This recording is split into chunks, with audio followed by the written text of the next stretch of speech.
Hello guys, कैसे हैं आप सब लोग। आज हम महाभोज उपन्यास के बारे में बातचीत करेंगे। महाभोज उपन्यास के कथानक के बारे में हम पहले बातचीत कर चुके हैं।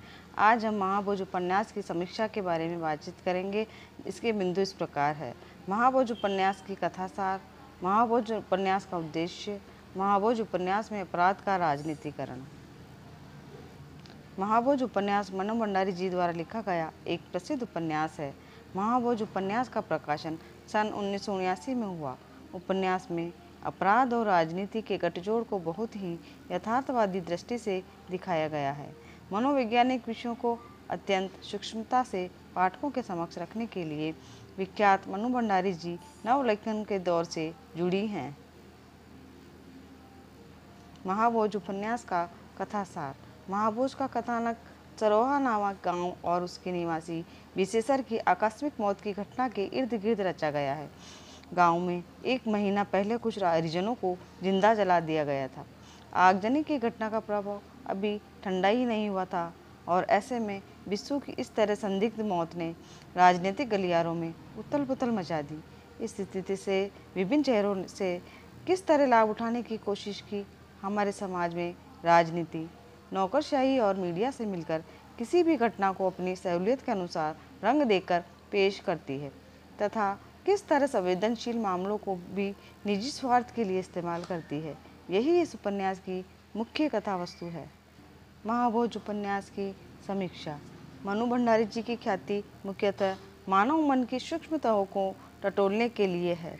ऐसे में उनकी कलम से महाभोज के रूप में समकालीन राजनीतिक सामाजिक वास्तविकताओं पर तीक्ष्ण व्यंग्य एक बार तो पाठकों को चौंका देता है। जिस दौर में मध्यम वर्गीय जीवन का द्वंद्व और मानव के अंतर्गत की गुत्थियां ही साहित्य में मुख्य रूप से व्यक्त की जा रही थी, उस वक्त लेखिका ने समाज के प्रति साहित्य की जिम्मेदारियों का ईमानदारी से निर्वहन किया।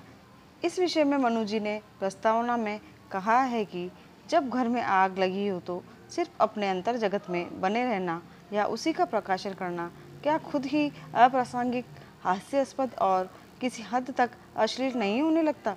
उपन्यास की जो पहली चीज़ पाठकों को आकर्षित करती है वह है इसका नाम। सामान्य तौर पर महाभोज का अर्थ उस भोज से है जो किसी की मृत्यु पर आयोजित किया जाता है। इसे पढ़ते ही पाठक कौतूहल से भर जाता है कि आखिर लेखिका किसके महाभोज की बात कर रही है। यह महाभोज है बिस्सू की मौत का, जो कुछ वक्त पहले हरिजनों को जिंदा जलाने की वारदात के प्रमाण जुटाने में तथा उन्हें न्याय दिलाने में लगा था, और बिंदा की असंभावित मृत्यु का, जिसने बिस्सू के बाद उसके अधूरे लक्ष्यों को पूरा करने का बीड़ा उठाया। इनके साथ ही उन हरिजनों को न्याय दिलाने की रही सही संभावनाएं भी मर गई, किंतु सबसे अधिक यह उन लोगों के हाथों लोकतंत्र, नैतिकता और मानवता की मृत्यु का महाभोज है जो इन मौतों का फायदा उठा अपने राजनीतिक मंसूबों को पूरा करने की तमन्ना में जमे हुए हैं। लावारिस लाश को गिद्ध नोच नोच कर खा जाते हैं। बिस्सू की मौत की खबर मिलते ही उसे अपने स्वार्थ की पूर्ति के लिए इस्तेमाल करने के लिए लालायित गिद्ध इस नाम की सार्थकता बढ़ा देते हैं, फिर चाहे वे नेता हो या पत्रकार। महाभोज उपन्यास का उद्देश्य। महाभोज का केंद्रीय उद्देश्य उस राजनीतिक विद्रुपताओं से पर्दा हटाना है जो केवल समकालीन समय में बल्कि वर्तमान में भी अपने समस्त जटिलताओं के साथ विद्यमान है। उपन्यास का हर पृष्ठ भ्रष्टाचार, दल बदल की राजनीति, नेताओं का दोहरा व्यक्तित्व, अपराधियों को शरण देना, जनता के प्रति संवेदन शून्यता, अवसरवादिता और नौकरशाही पर अनैतिक दबावों जैसी विकृतियों का पर्दाफाश करता है। हमारे समाज पर यह दब्बे क्योंकि वक्त के साथ गहरे ही होते गए हैं। पाठकों को महाभोज का कथानक अपने समय की ही वास्तविकता साफ करता हुआ लगता है। राजनीति की बिगड़ती स्थिति को दर्शाने के साथ ही मनु जी भारत की अंधकारमयी सामाजिक स्थिति के भी कई पक्षों पर विचार किया है। 1970 के दशक में पहली बार दलित वर्ग में ऊंची दमंग जातियों के विरुद्ध प्रत्यक्ष रूप से संघर्ष चेतना का विस्तार होने लगता था। आमजन के मानस में अभी भी 1977 के बेलची कांड की भयावहता ताज़ा थी। जिस प्रकार नागार्जुन ने अपनी कविता हरिजन गाथा इसी घटना को पृष्ठभूमि बनाकर लिखी। महाभोज के आरंभ में ही हमें इस और संकेत मिलते हैं। महीने भर पहले की तो बात है, गांव की सरहद से जरा परे हटकर जो हरिजन टोला है, वहाँ कुछ झोंपड़ियों में आग लगा दी गई थी। आदमियों सहित भारतीय राजनीति में किस प्रकार स्वार्थ सिद्धि हेतु लोगों की जातीय भावनाओं को उत्तेजित किया जाता है। जातीय संघर्ष तथा प्रभु वर्ग की परिवर्तनों के प्रति जड़ता आदि अनेक विद्रूपताएं उपन्यास में अनावृत हुई हैं तथा दास साहब से समयानुसार चलने की सलाह पाकर जोरावर कहता है, इन हरिजनों के बाप दादे हमारे बाप दादों के सामने सिर झुकाकर रहते थे। झुके झुके पीठ कमान की तरह टेढ़ी हो जाती थी और ये ससुरे सीना तान कर आँख में आँख गाड़ कर बात करते हैं। बर्दाश्त नहीं होता यह सब हमसे। नहीं दत्ता बाबू के माध्यम से उन्होंने थोड़े से लाभ हेतु खबरों को तोड़ मरोड़ कर पेश करने वाली मीडिया को बेनकाब किया है। इसके अलावा लेखिका ने बुद्धिजीवियों की सामाजिक कुरूपताओं से तटस्थता और समाज के प्रति अपनी जिम्मेदारियों को लेकर नज़रअंदाजी तथा उदासीनता के प्रति भी आपत्ति और खेद प्रकट किया है। महेश और अखिलन के जरिए मनु जी ने उन बुद्धिजीवियों पर चोट की है जो अपने सामने होते अत्याचारों को देखकर भी आवाज़ उठाने वालों को साथ देने भर से भी कतराते हैं।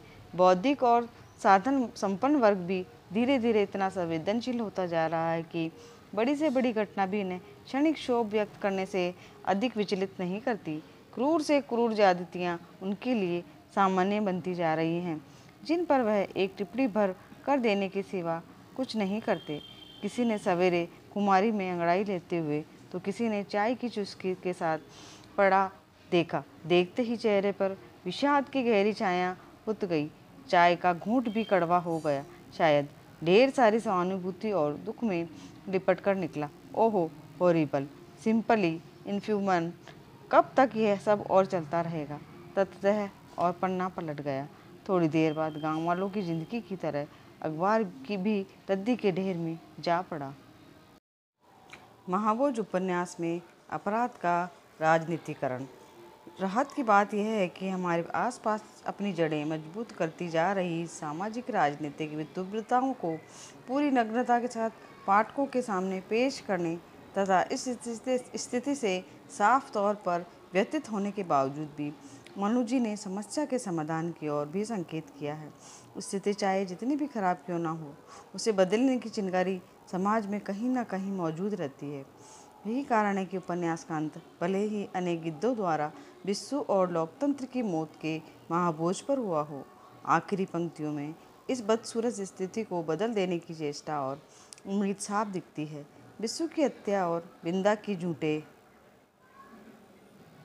इल्जामों के आधार पर गिरफ्तारी के बाद भी मिस्टर सक्सेना का व्यक्तित्वांतरण इस बात का संकेत प्रस्तुत करता है कि क्रांति की ये चेतना वह दुर्विचार सम्मोहन भरी खतरनाक लपकती अग्निलीक है जो विश्व और बिंदा तक ही रुकी नहीं रहती। उपन्यास के कथानक के बाद उपन्यास की समीक्षा कैसी लगी, प्लीज़ कमेंट और सब्सक्राइब जरूर कीजिए।